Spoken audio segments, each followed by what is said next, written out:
আচ্ছা, বন্ধু বা বন্ধুত্ব, এই সম্পর্কটার গুরুত্ব কার কাছে কতটা আমি জানি না, তবে আমার কাছে কিন্তু এই সম্পর্কের গুরুত্বটা অনেক। বলতে গেলে তো সব বন্ধুরাই ভালো হয়। পাড়ার বন্ধু, স্কুলের বন্ধু, কলেজের বন্ধু, অফিসের বন্ধু, সব বন্ধু ভালো। কিন্তু যদি একটু স্পেশাল করে দেখা হয়, তাহলে আমি বলবো বেস্ট হচ্ছে স্কুল লাইফের বন্ধুত্ব।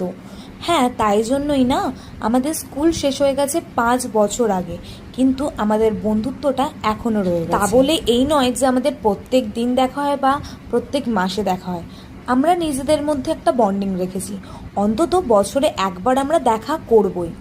আর এই মিট আপটা ছিল আমাদের প্রায় 1.5 বছর পর। আর আমাদের তিনজনের মিট আপের এবারের মূল ক্যারেক্টার ছিল এই পুচকুটা।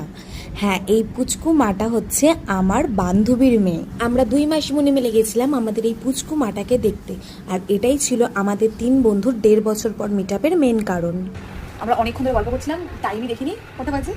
এই যে 8টা 21 হয়ে গেছে। এবার আমরা বাড়ির পথে রওনা দেবো। আমরা যখন প্রত্যেকবার মিট করি আমরা একটু সকালের দিকে দেখা করি, কিন্তু এবারে আমরা বিকেলের দিকে গেছিলাম। আর আমাদের গল্প এত জমে থাকে, গল্প করতে করতে যে কখন যে টাইম কেটে যায়, মানে গল্প শেষই হয় না। দেন আর কি করবো, আমাদের এই পুক্কুলি মাটাকে আমরা টাটা করে আর আমার এই বান্ধবীকেও টাটা করে আমরা দুজন মিলে আবার রওনা দিয়ে দিলাম বাড়ি। যখন আমরা একসাথে স্কুলের বেঞ্চে বসতাম, আমরা তখনও ভাবতে পারিনি যে আমাদের বন্ধুত্বটা এভাবে থেকে যাবে, কিন্তু সত্যি থেকে গেছে। দেন এনাকেও আমায় টাটা করে দিতে হলো, কারণ উনি চলে গেলেন ওনার বাড়ির পথে আর আমি চলে গেলাম আমার বাড়ির পথে।